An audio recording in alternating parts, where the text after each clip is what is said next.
Slowly but surely, things are getting better in Singapore.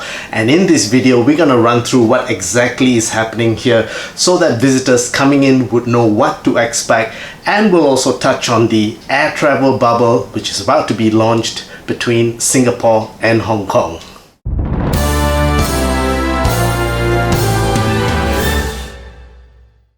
Greetings from Singapore, my friends. If you plan to visit or revisit this country, which I hope you do, be sure to like, subscribe and follow this page, and we will keep you up to speed with all the information and insights that you would need to know to get yourself ready for your trip here as we embark on this journey to return our lives back to normal by welcoming tourism and visitors into this country.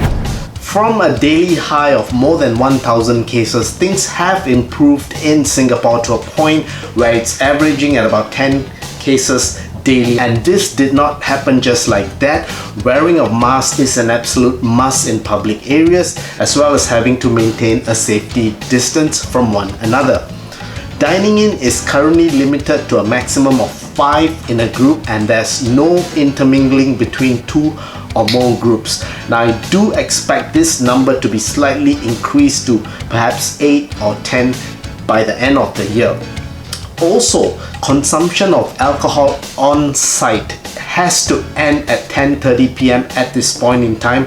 Again, I'm not guaranteeing this, but I do expect this time to be slightly extended to probably midnight in the coming months. However, do take note that bars, nightclubs and karaoke lounges have to remain closed until further notice, and I do see this going into the year 2021, unfortunately.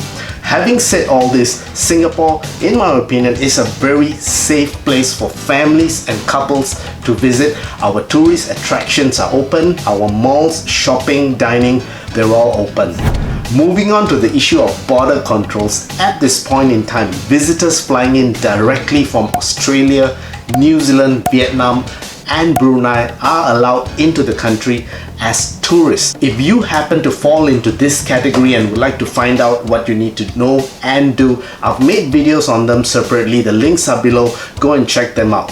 However, what has gotten me really excited is the recent announcement of the upcoming air travel bubble between Singapore and Hong Kong, and this looks to be an even better arrangement to the previous group of countries who are currently coming in via the air travel pass. As the term travel bubble suggests, this is a reciprocal two-way thing. Here is what we do know of this air travel bubble between Singapore and Hong Kong. There would be a cap on the maximum number of passengers that could go up and down between these two locations, and also it will have to be on a direct and designated flight. Also, your status in Hong Kong should not matter. You could be anybody from any part of the world.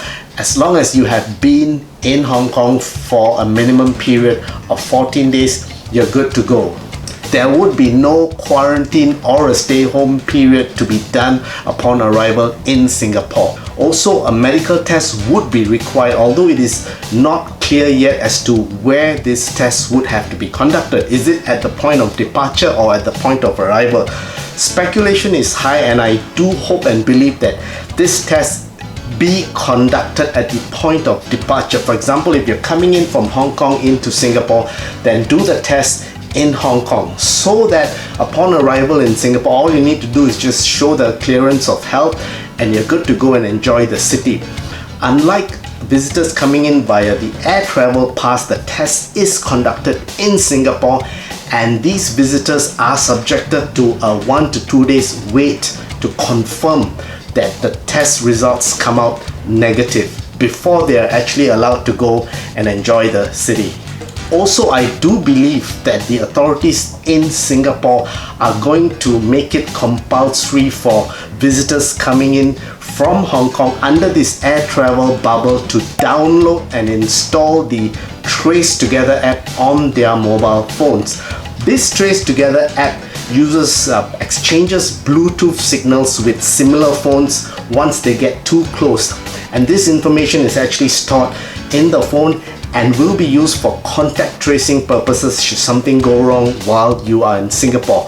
I have put the link down below. You can go and get more information on this app. Well, that's it for this edition of my Singapore tourism update. Until I see you guys again in my next video, take care and bye bye.